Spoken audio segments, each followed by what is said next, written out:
My name is Lynne Casarella now, but I started out life as Lynne Capra. My father was an Italian immigrant, came to this country when he was 5 years old. My mother was from South Carolina. You put those two together, only the Lord did that. So even though I was born in South Carolina and I got that Southern blood in me, and I grew up eating grits and fatback, because my mom cooked Southern, I have that Italian side too. Amen. And because of that, I grew up in the Roman Catholic Church. Italy, Italian, go figure. So I spent 8 years going to the Catholic grade school. We still had the nuns at that time who, you felt like they levitated. They just were not even human, but wonderful teachers. And I have to say, I learned about God, I learned about Jesus, learned about sin. I mean, I got a good foundation in who God is, and a lot of morality, okay? So, and I do think that I got a great education.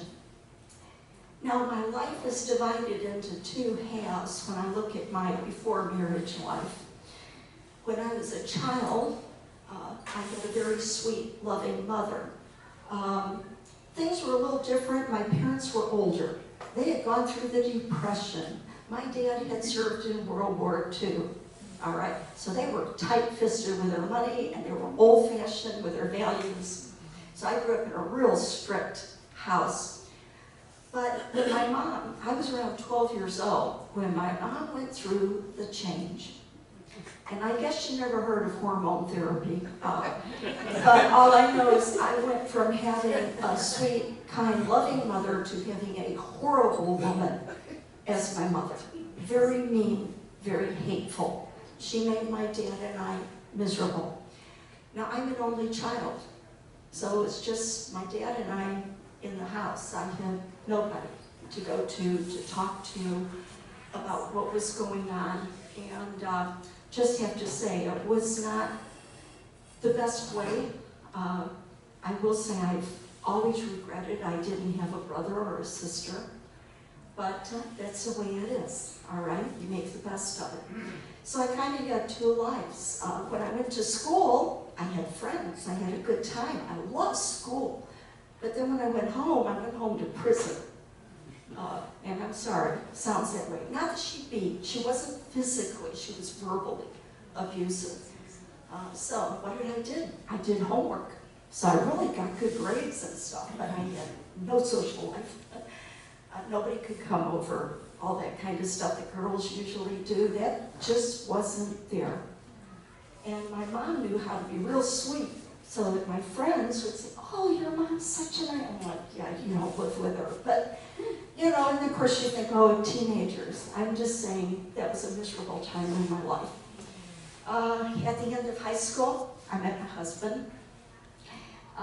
We dated for a year and a half.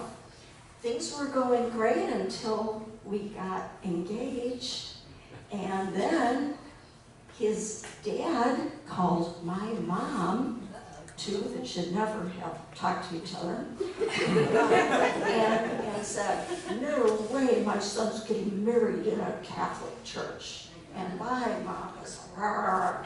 Well, I always thought the bride had the choice of what church to get married in anyway. I didn't understand it all, but started a family feud. Now, between his family and my family, made life miserable for both him and I, okay?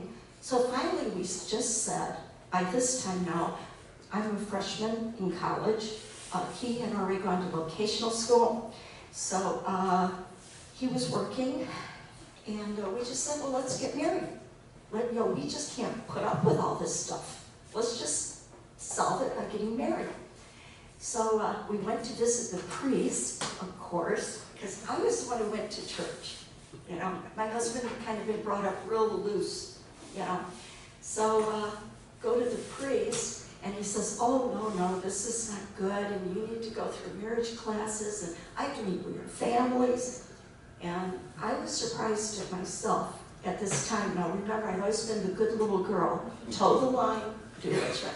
And I looked at him and I said, you either marry us or we're going to the courthouse. Well, then the priest, I said it to a priest, so that's pretty bold for a good Catholic girl. He says, oh, all right, he says, let's see, how soon do you want to get married? All right. So we had to have our own wedding.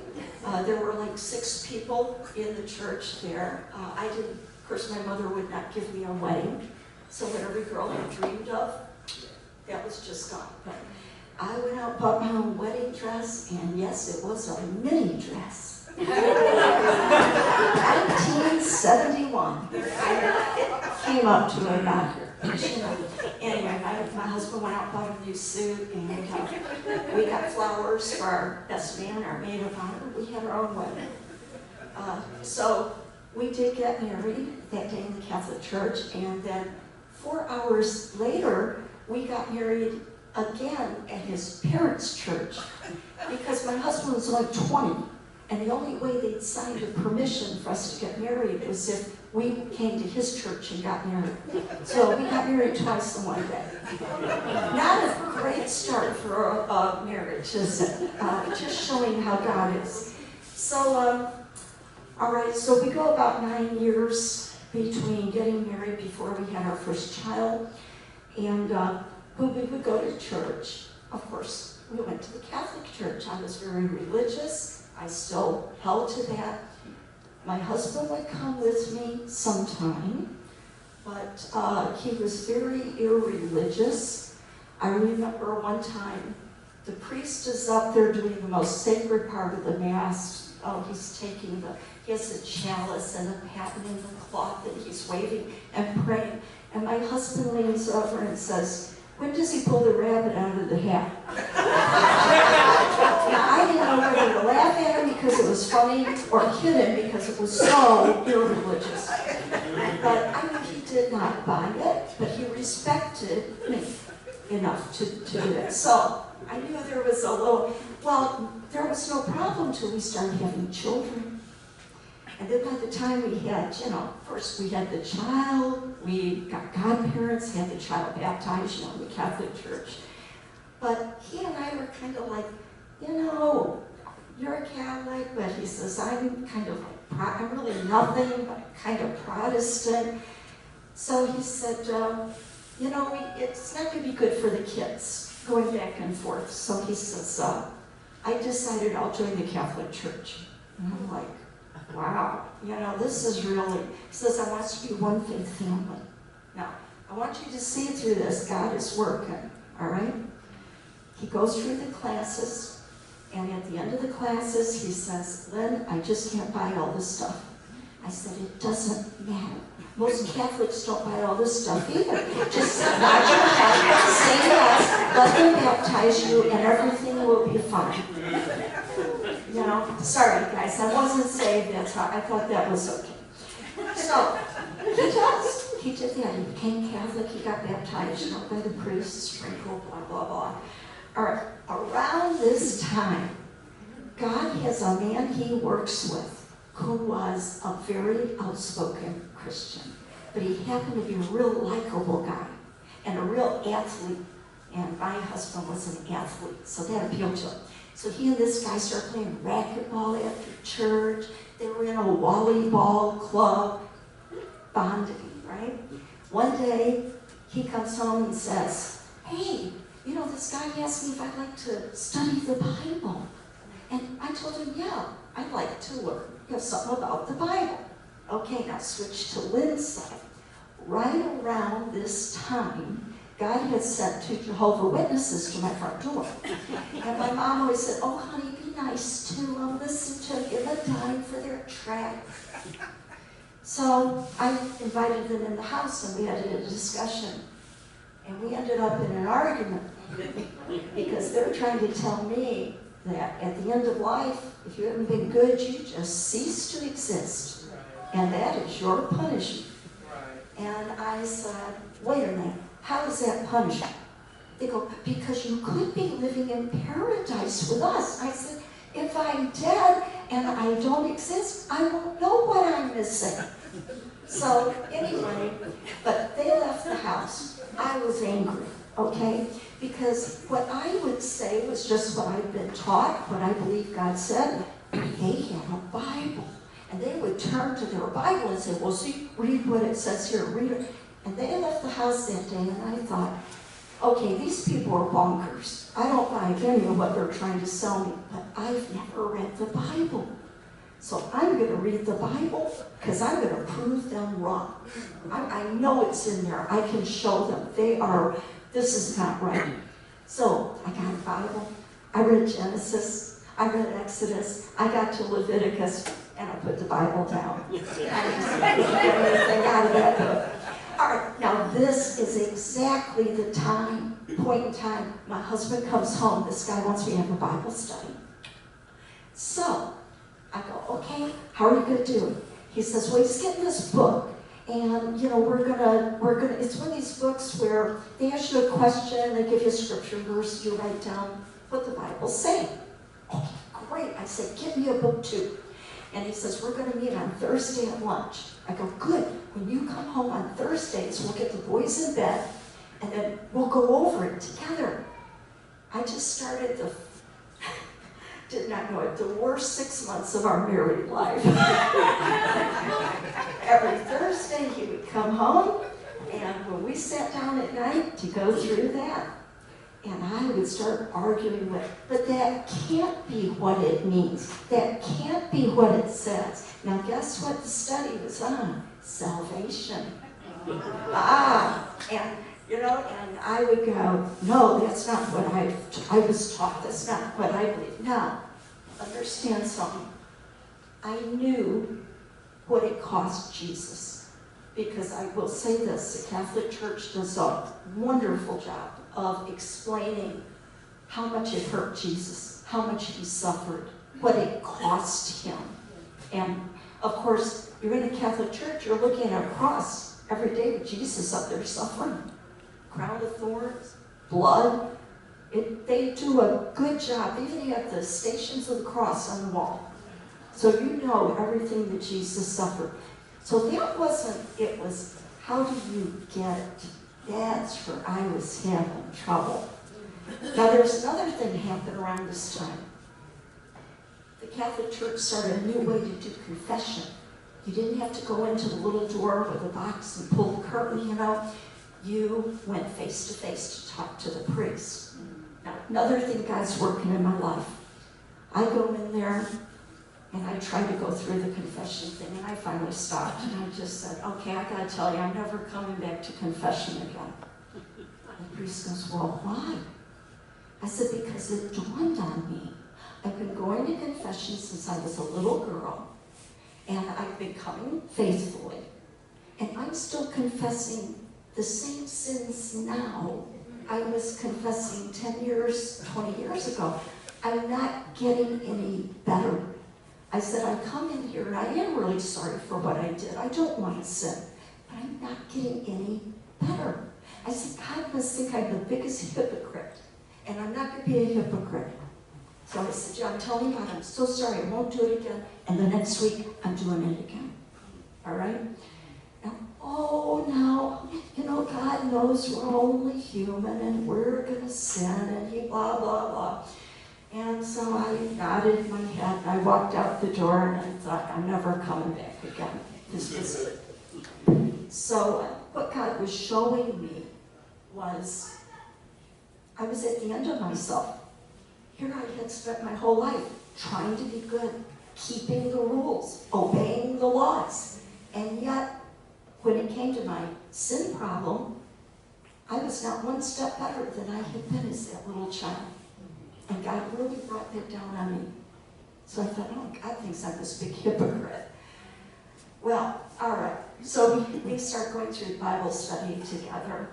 And very quickly, my husband believed it. He had nothing to stand in the way. God said it. That's what it is. I believe it. Bam. So, how did I know he got saved? I married a man who wouldn't read the newspaper, wouldn't read a comic book. Would not read.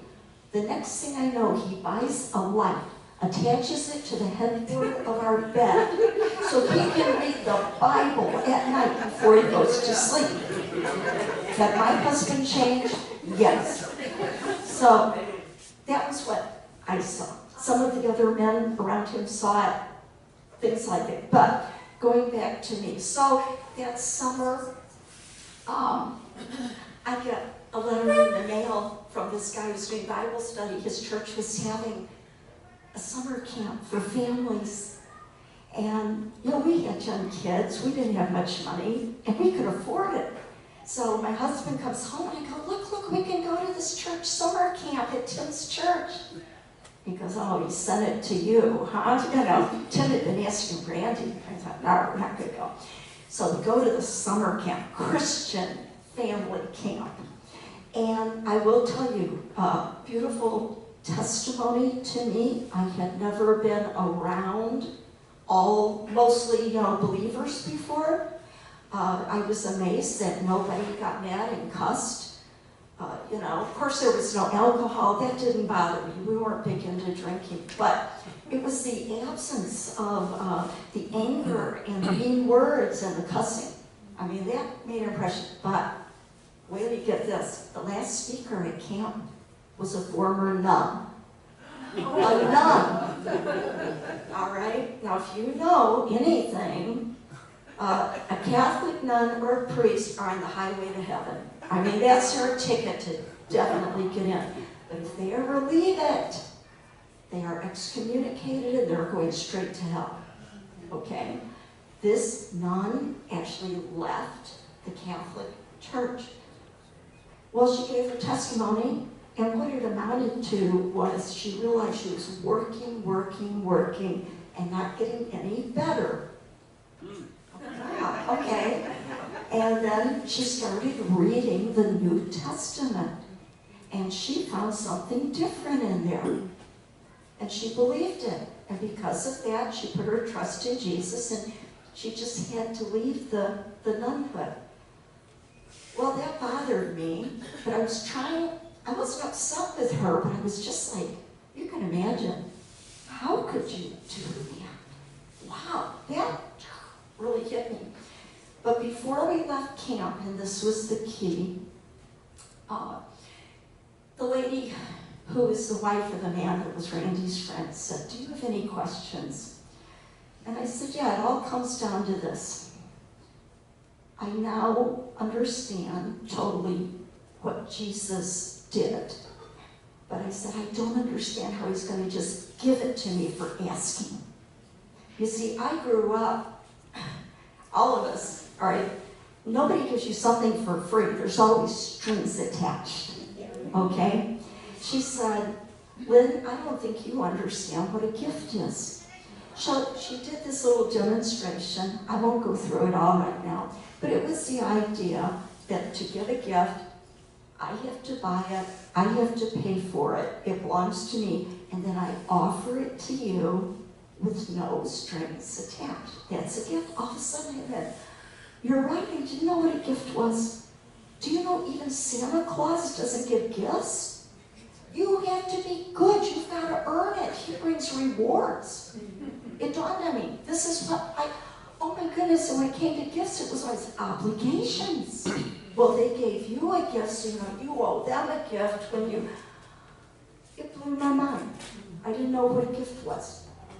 So about 2 weeks later, I'm at home, I'm reading in the book of Ephesians, came across the verses, for by faith you have been saved through grace, that not of yourselves, it is the gift of God, not of works, lest any man should boast.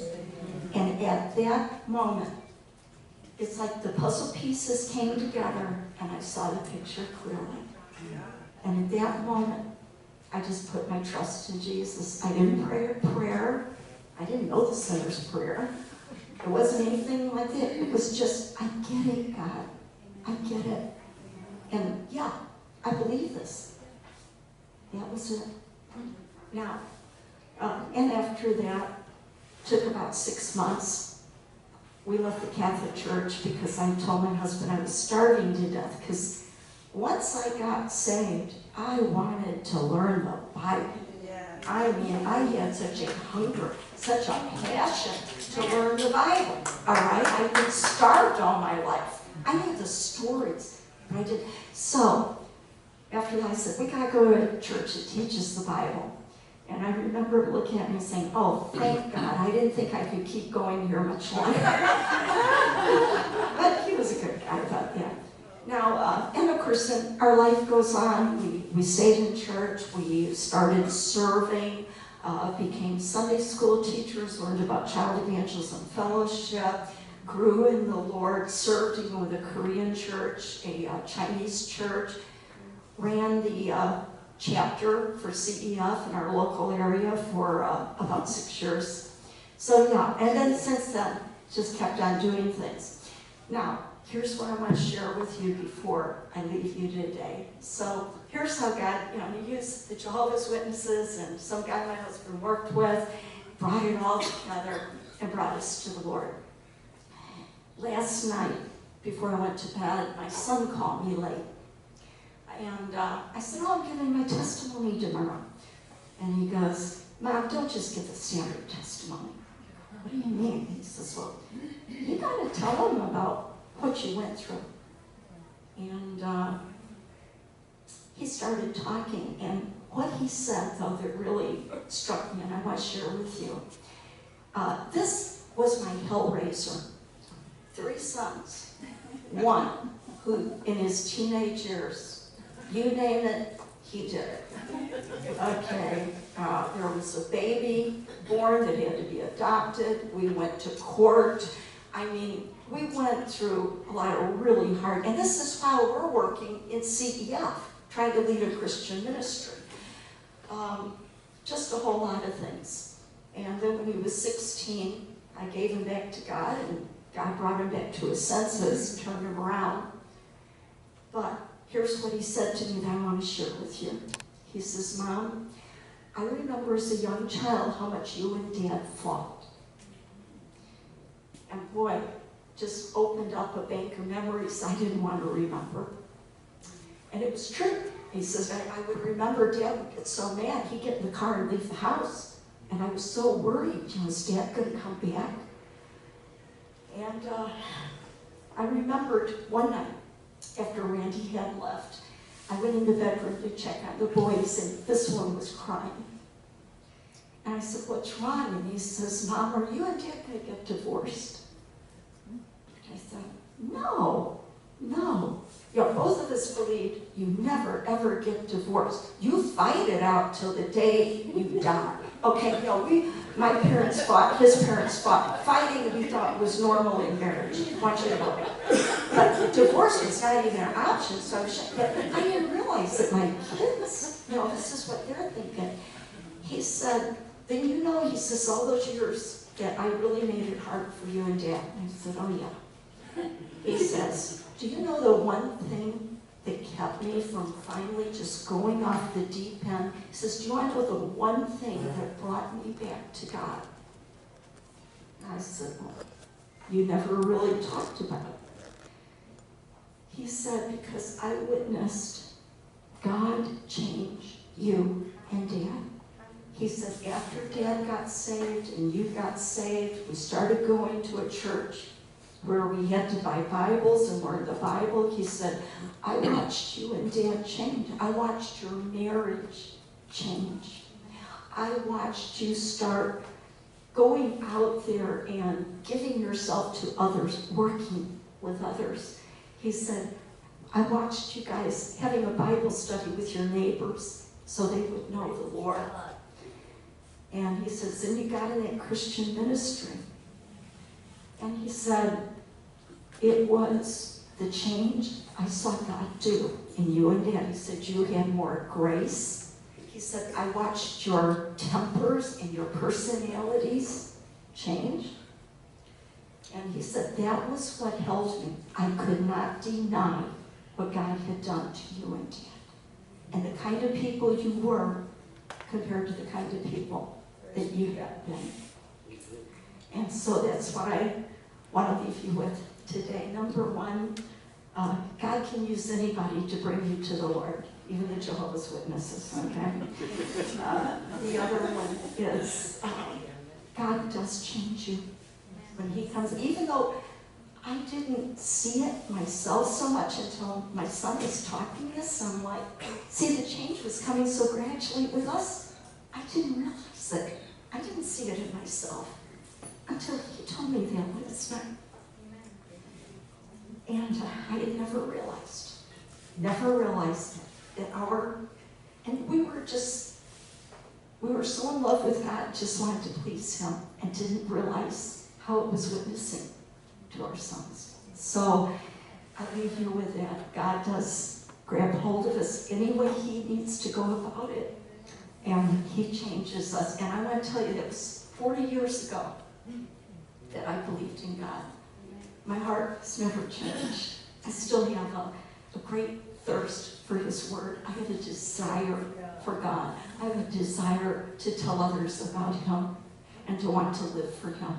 So it's not like, oh yeah, you get saved, it's wonderful, and then it goes downhill. No, it can really be real and lasting and take you through unimaginable tribulations and hardships. But he's faithful. He's good. And I'm so glad I'm here today with you all. Thank you. Thank you for bearing this.